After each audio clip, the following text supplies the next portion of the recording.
The White House and Congress reshaping trade relations between the U.S. and China, specifically cracking down on China's tech development. NewsNation Washington correspondent Joe Khalil live for us now. Joe, what could this mean for the already tense relationship that we have with China? Well, it could make it even more tense, Natasha. We got some new information from our White House sources. They say that in 2023, the Biden administration's planning on rolling out a series of new policies and plans to get tougher on China when it comes to trade and reversing years of conventional wisdom and basically multiple prior administration stances up to Trump, really, that said that China could be a good faith, fair trading partner. The Biden administration in the new year plans on being much more adversarial, and they say the U.S. has to do that. A new year, a new posture toward China.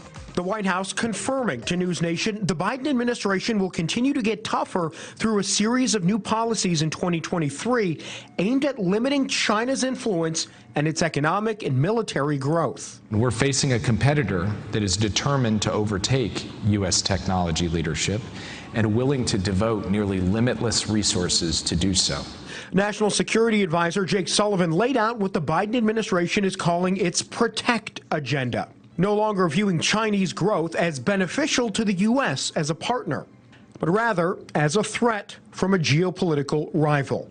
The shift on China builds on what the Trump administration started, and we're already seeing the Biden administration implement it. In the last few months, the White House imposed limits on American companies' foreign investments in China and on companies manufacturing certain things like microchips there.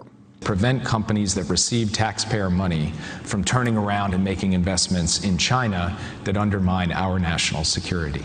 But the protect agenda may end up hurting American consumers. Continued tariffs and strained relations with China could result in Americans paying more for everyday products. That's a price, however, the White House and most of Congress seem willing to pay. There is a bipartisan concern over the long-term threat posed by China.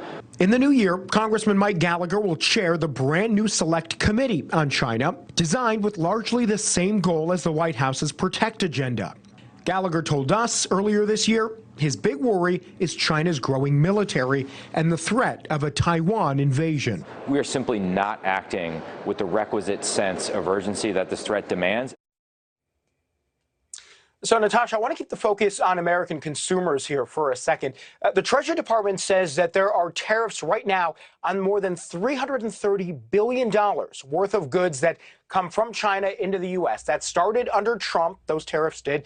The Biden administration has kept them in place. So that means that everything coming from China now, when it's passed on to American consumers, it's increased about 1.8% in cost. So that may seem like a lot, but it's not insignificant, maybe not as high as the Biden administration expected, and that seems to be in part why they're moving forward, getting more aggressive, but still 1.8% higher prices for everybody at home that's paying for things that come from China because of those tariffs right now, Natasha. And disappointing to hear that that will be passed on to consumers. They'll be the ones feeling that. Joe Khalil live for us tonight. Thank you.